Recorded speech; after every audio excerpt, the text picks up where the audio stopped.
Part আর পিছন part আমরা জোড়া দেব। জোড়া দেওয়ার আগে আমাদের এই যে পিছন পার্ট এই বোতাম পট্টিটা ভাঁজ করা এটা আমরা নেব। ঘুরিয়ে বাম পাশটা এক ভাঁজে সেলাই দেব। এক ভাঁজ সেলাই দিয়ে সেলাই শিখব, সহজ হয়। আমরা পাকা সেলাই দেব না। আচ্ছা। আর এখন এখানে আমাদের টিকেন দিতে হয়। আমি দুটো দিয়ে নিয়েছি আর এই দুটো থেকে দেখিয়ে দিচ্ছি কিভাবে টিকেনটা আমরা দিব।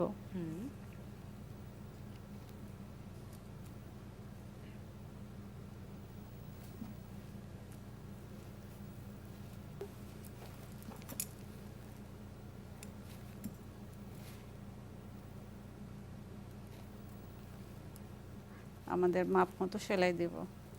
আমি